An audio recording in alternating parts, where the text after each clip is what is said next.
अमरावती जिले का धारनी तहसील वन संपदा से परिपूर्ण है, लेकिन इन दिनों धारनी तहसील में गोंद की तस्करी काफ़ी बढ़ गई है। तस्कर पेड़ों को थोड़ा थोड़ा काटकर सैकड़ों क्विंटल गोंद निकालकर अवैध तरीके से बेच रहे हैं। सातपुड़ा पर्वतों के बीच बसे मेलघाट और मेलघाट में मौजूद सुंदर जंगल पर्यावरण को हमेशा ही बढ़ावा देता है। प्रकृति ने मेलघाट में जल, जंगल और जमीन को एक अलग ही स्थान दिया है। जंगलों की सुरक्षा के लिए वन विभाग तथा टाइगर विभाग को तैनात किया गया है। जंगलों की सुरक्षा हेतु करोड़ों की निधि खर्च की जा रही है, लेकिन आज भी जंगलों में मौजूद कुछ पेड़ अपना अस्तित्व खो रहे हैं। मेलघाट के कुछ जंगलों में सलाई के पेड़ों का अस्तित्व हुआ करता था, लेकिन इन पेड़ों से निकाले जाने वाले गोंद के कारण अब ये पेड़ धीरे धीरे लुप्त होने की कगार पर है। जनवरी महीने के समाप्त होने के बाद मध्य प्रदेश के कुछ तस्कर सक्रिय हो जाते हैं और सलाई के पेड़ों पर छोटे छोटे कट मारकर इन पेड़ों से भारी मात्रा में गोंद निकालकर इसकी तस्करी की जाती है। ये सिलसिला इन दिनों मेलघाट के जंगल से सटे ग्रामीण इलाके में देखने को मिल रहा है। सूत्रों ने बताया है कि मेलघाट के बिरोटी, सावलीखेड़ा, बारतांडा, शिवाझिरी, रनापिसा, रेठिया इन क्षेत्रों से गोंद निकाले जाने का सिलसिला शुरू हो गया है और इस बात का प्रमाण सलाई के ये पेड़ दे रहे हैं जिनसे गोंद निकाला जा रहा है। ये बताया जा रहा है कि कुछ मजदूरों को लालच देकर जंगल रास्तों से मध्य प्रदेश की सीमा क्षेत्रों में गोंद की तस्करी की जा रही है। चांदुर बाजार में इन दिनों अतिक्रमण पर कार्रवाई शुरू है। इस कार्रवाई से एक और कुछ लोगों का व्यवसाय छिन गया है, तो दूसरी ओर चोरों की चांदी हो गई। अंधेरे का फायदा उठाकर चोर अब तक लाखों रुपयों के सामान पर अपना हाथ साफ कर चुके हैं। राष्ट्रीय महामार्ग के निर्माण में बाधा बन रहे अतिक्रमण को हटाने की कार्रवाई जारी है। चांदूर रेलवे में प्रशासन द्वारा सड़क के अतिक्रमण कर बनाए गए दुकान और घरों को गिराया जा रहा है। इस कार्रवाई के दौरान महावितरण द्वारा बिजली आपूर्ति बाधित की गई। इससे शहर के चोरों को चोरी करने का सुनहरा अवसर मिल गया है। चोर यहां से टूटी हुई दुकानों से लाखों रुपए का स्टील व अन्य सामग्री चोरी कर लिए हैं। जयस्तंभ चौक से साईं मंदिर क्षेत्र तक लगातार 3 दिनों से अतिक्रमण हटाने का अभियान चल रहा है। अतिक्रमण हटा की कार्रवाई में एक सराफा दुकान, 2 मेडिकल स्टोर शामिल है। अंधेरे का फायदा उठाकर चोरों ने यहां हाथ साफ कर लिया। ये चोर चोरी का माल व लोहा कबाड़ी के यहां बेच देते हैं। बताया जा रहा है कि इन चोरों में कुछ नाबालिग भी शामिल है।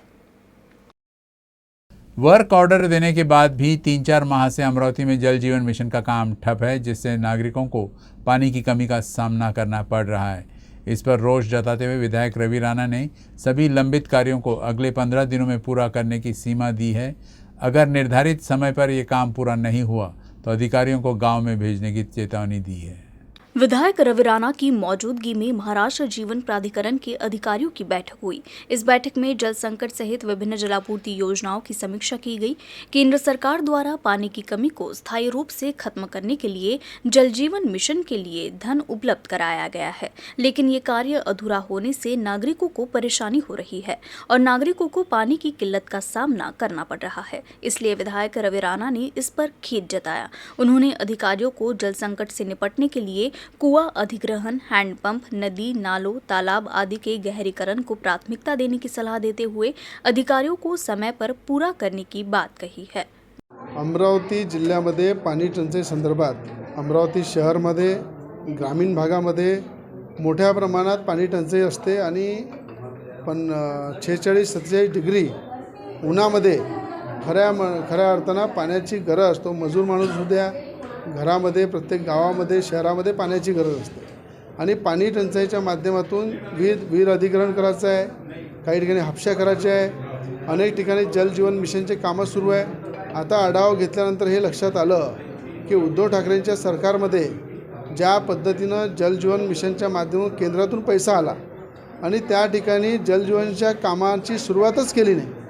अनेक ठिकाणी पाईपलाईनचे कामं, पाण्याच्या टाकीची कामं, दुर्गम भागामध्ये, गावागावामध्ये जर आज मागच्या 2 वर्षामध्ये जर जलजीवन मिशनचे कामं युद्ध पातळीवर झाले असते, पाण्याच्या टाक्या उभारणं झाल्या असत्या, वर्क ऑर्डर दिल्यानंतर 6-6 महिने, वर्षभर जर कॉन्ट्रॅक्टर काम करत नाही तर आज खऱ्या अर्थानं पाणी टंचाई भासली नसती। म्हणून या ठिकाणी या पाणी टंचाईमध्ये सगळ्या अधिकाऱ्यांना निर्देश दिलेले आहे। जे वर्क ऑर्डर 2-2, 3-3 महिन्याआधी, वर्षभराआधी ज्या दिलेल्या आहे त्या जर कॉन्ट्रॅक्टर काम करत नसेल त्याला ताबडतोब 4 दिवसात ब्लॅकलिस्टेड करा आणि ज्या ठिकाणी अर्धवट काम सोडून ज्या कॉन्ट्रॅक्टरनी ते काम सोडलेलं आहे किंवा लेंथी प्रोसेसमध्ये टाकलेलं आहे त्याच्यावर गुन्हा दाखल करा. कारण की आज जर गावागावामध्ये शहरामध्ये पाणी जर मिळालं नाही, मोठ्या प्रमाणात जलजीवन मिशनच्या माध्यमातून करोडो रुपये शहरामध्ये आणि जिल्ह्यामध्ये आलेलं आहे, त्याचा जर नियोजन केलं नाही तर याच्यामध्ये अधिकारी तेवढे जबाबदार आहे.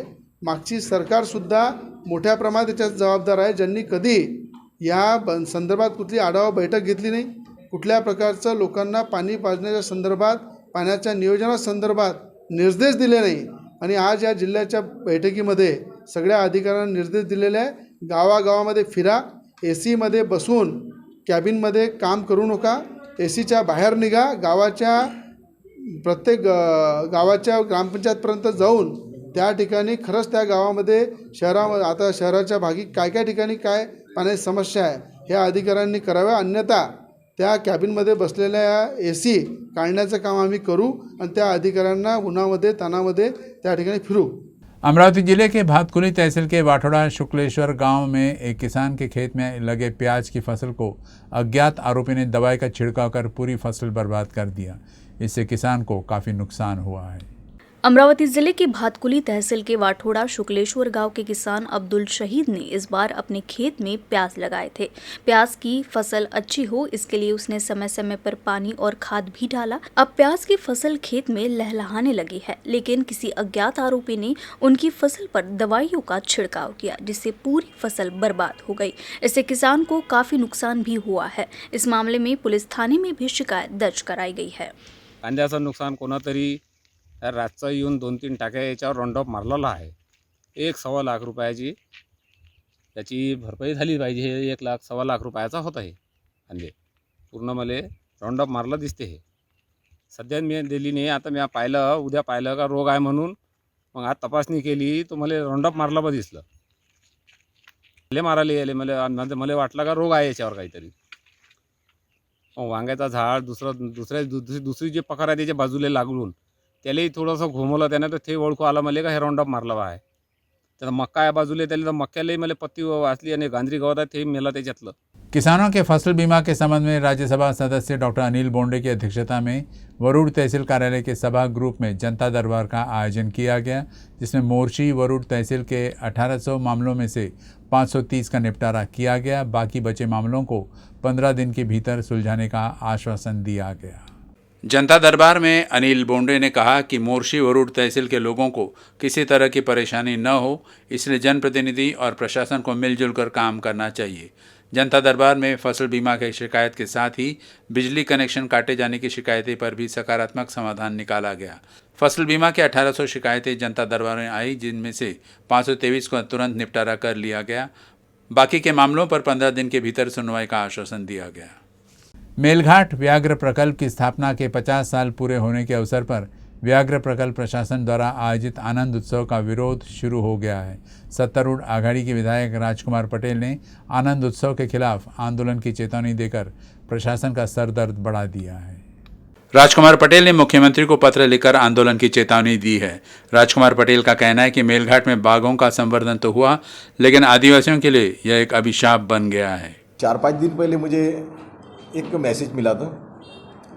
उसमें कहा गए थे कि आप 20 तारीख को मेलघाट में टाइगर प्रोजेक्ट के 50 साल हो चुके हैं, तो 50 साल के वर्षगांठ बनाने के लिए 20 तारीख का समय आप दोगे क्या? ऐसे टाइगर प्रोजेक्ट के कुछ अधिकारियों की तरफ से मुझे मैसेज था कि आप 50 साल टाइगर प्रोजेक्ट ने 50 साल पूरे किए तो उसके वर्षगांठ मना रहे हैं. और जो हमारे रास्ते और बीज की जो प्रॉब्लम है, जहाँ बीज नहीं तो पानी पुरवठा नहीं, रास्ते नहीं तो हमारे आरोग्य की सुविधा आज भी वंचित है.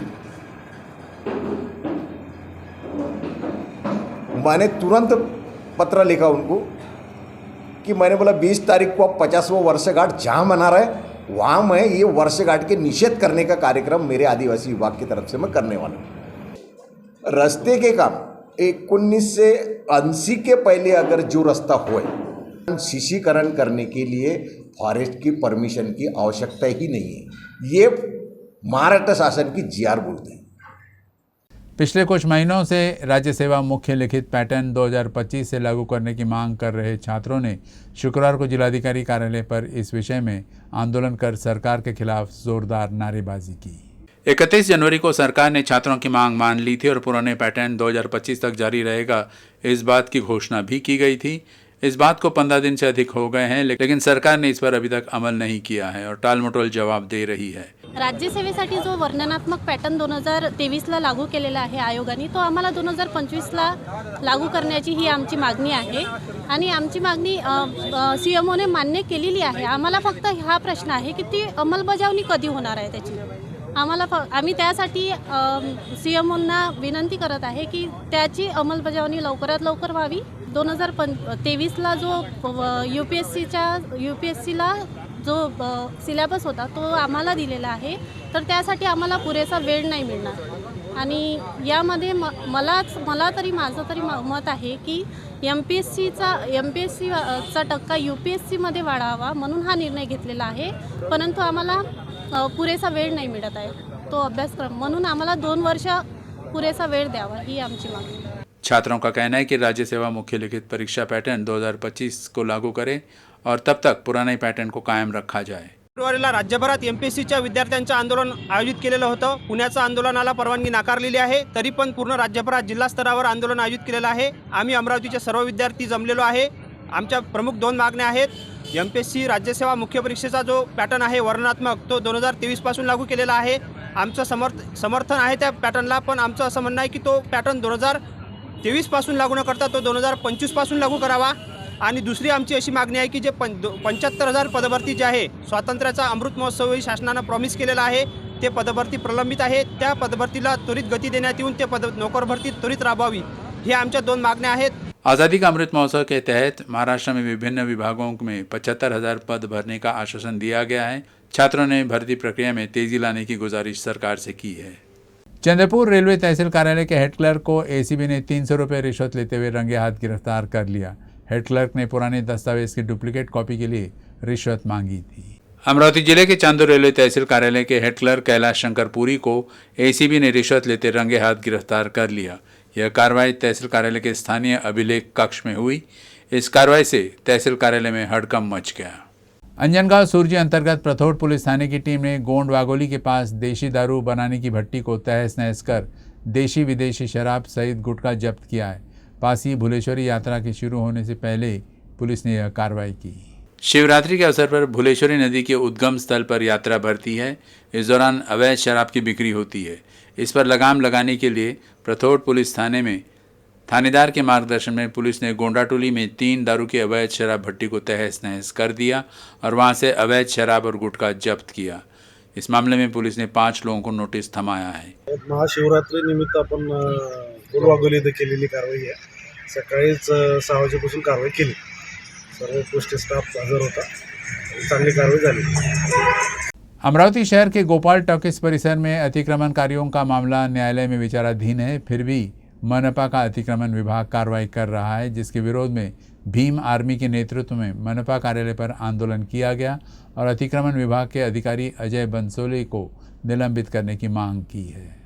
भीम आर्मी संघटनेचा डॉक्टर बाबासाहेब आंबेडकरांचा, छत्रपती शिवाजी महाराजांचा, महात्मा ज्योतिराव फुलेंचा मुर्दाबाद मुर्दाबाद मुर्दाबाद मुर्दाबाद। महानगरपालिका मुर्दाबाद, महानगरपालिका मुर्दाबाद, महानगरपालिका। गेल्या 35 वर्षापासून आमच्यावर कारवाई म्हणजे तिथं राहतो। 35 वर्षापासून अजय बंसले हे गेल्या 7 महिन्यापासून आम्हाला वारंवार त्रास देऊ राहिले। हे नवीन योजना करून सने तिथं येऊन सने अतिक्रमण करून राहिले। हे नवीन कारवाई अजून करण्यात नाही यावी म्हणून सने हे कारवाई थांबावी, याच्यासाठी आम्ही आंदोलन केलेलं आहे। हे योजना नाही थांबवली तर आम्ही पुन्हा आंदोलन करू किंवा वेळ पडला की आम्ही आत्मदहन सुद्धा करू। आज दिनांक 17/2/2023 रोजी आंदोलन करत आहे। आंदोलनाचे स्वरूप असे आहे का गोपाल टाकीज, जुनी गोपाल टाकीज समोरील झोपडपट्टी आहे, या झोपडपट्टीवर महानगरपालिका उपायुक्त आणि अजय बंसल जो अतिक्रमण विभागाचे मुख्य आहे, हे विनाकारण लोकांवर अत्याचार करत आहे व त्या झोपडपट्टीमध्ये एक सर्व्हिस लाईन टाकायची आहे बा, त्याच्यामुळे यांना घरे पाडण्याचा प्रयत्न करत आहे. तसं काही कारण नाही आहे. जो प्लॉट मालक आहे त्या प्लॉट मालकाच्या बोलण्यावर महानगरपालिका उपायुक्त, आयुक्त आणि अतिक्रमण विभागाचे अजय बनसले हे कार्य करत आहे. ह्या तुम्ही घरं पाडा, काही करा. आज आम्ही ठिय्या आंदोलन देत आहे, इथं रावटी आंदोलन आहे आमचं. तर तुम्ही घर पाडत असाल तर आम्ही इथं राहायला येऊ आणि इथंच आमचा उदरनिर्वाह करू. बाहेर कामाला जाऊ नाही, इथंच काम करू आणि इथंच आंघोळ जेवण घेऊन आम्ही आसपासून इथंच करणार आहे. तर तुम्ही कारवाई नाही थांबवणार. तर अजय बनसले याच्या पूर्ण प्रॉपर्टीची चौकशी झाली पाहिजे आणि त्यांना आतापर्यंत काय काय केलं ह्या जे चौकशा करूला. आतापर्यंत अमरावती शहरात एवढं अतिक्रमण काढत आहे, पण काढल्यानंतर डबल तिथं अतिक्रमण तसंच होत आहे. हे काय अतिक्रमणाचं काय हे काय? हा आमचा निषेध आहे शासनाच्या महानगरपालिकाच्या विरोधात. का बा तुम्ही गोरगरिबांना जर आमच्या जर घरं पाडसान तुम्ही, तर आम्ही राहायचं कुठं, जेवण कुठं करायचं? आम्हाला घरच नाही राहतं, कुठं जेवण नाही. तर आम्ही म्हणून या तरी निषेध म्हणून इथं स्वयंपाक करू राहिला मी. न्यूज़ रूम से बस इतना ही, लेकिन खबरों का सिलसिला आगे भी जारी रहेगा. आप देखते रहिएगा UCN अमरावती न्यूज़.